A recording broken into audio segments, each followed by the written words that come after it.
Hi friends, మీకు ఈ video నచ్చితే లైక్ చేయండి, సబ్స్క్రైబ్ చేయండి. దీప కార్తిక్ కోసం ఎదురు చూస్తూ ఉంటుంది. ఇంతలో అక్కడున్న కాంచన దీప అని చెప్పేసి పిలుస్తూ ఉంటుంది. ఆ మాటలు వినగానే అక్కడున్న దీప ఏమంటమ్మా, నీకేమైనా కావాలా, పాలు తేవాలా అని చెప్పేసి అడుగుతూ ఉంటుంది. అక్కడున్న కాంచన అయితే నాకేమీ అవసరం లేదు, ఇప్పుడే తిన్నాను కదా, అంత వేగంగా పాలేం అవసరం లేదు, నువ్వు ఎందుకు ఇంతలా ఎదురు చూస్తున్నావు అని చెప్పేసి అడుగుతూ ఉంటుంది. ఇంతలో అక్కడున్న దీప అయితే కార్తిక్ బాబు ఇంకా రాలేదు, అందుకే ఎదురు చూస్తున్నాను అని చెప్పేసి అంటూ ఉంటుంది. ఆ మాటలు వినగానే అక్కడున్న వాళ్ళ అత్తయ్య అయితే నువ్వు వెళ్ళి భోజనం చేయి, కార్తీక్ తర్వాత తింటాడులే అని చెప్పేసి అంటుంది. ఇంతలో అక్కడున్న దీప మాత్రం లేదు, ఆయన వస్తేనే ఇద్దరం కలిసి తింటామని చెప్పేసి అంటూ ఉంటుంది.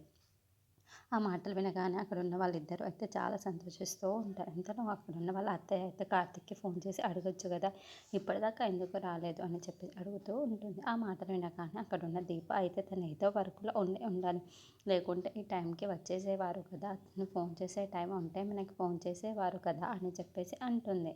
ఆ మాటలు వినగానే అక్కడున్న కాంచన్ అయితే నేనైనా నా కొడుకుని అంతలా అర్థం చేసుకోను, నువ్వు ఇంతలాగా అర్థం చేసుకున్నావు అని చెప్పేసి అంటుంది. ఆ మాటలు వినగానే అక్కడున్న దీప అయితే అదేమీ లేదమ్మా, ఇంతవరకు రాలేదు అంటే తను ఏదో వర్క్‌లో ఉన్నాడనే కదా అర్థం చేసుకోవాలి అని అంటూ ఉంటుంది. ఇంతలో అక్కడున్న వాళ్ళ అత్తయ్య మాత్రం లేదు లేదు, నువ్వు ఒక ఉత్తమ భార్యవే అని చెప్పేసి అంటూ ఉంటుంది.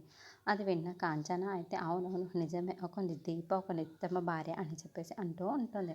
ఆ మాటలు వినగానే అక్కడున్న దీప అయితే అదేమీ లేదు, మా కార్తీక్ బాబు ఎందుకో వర్క్ ఎక్కువ అయితేనే ఉండాలి, లేకపోతే వచ్చేసేవారు కదా ఈ టైంకి అని చెప్పేసి అంటుంది.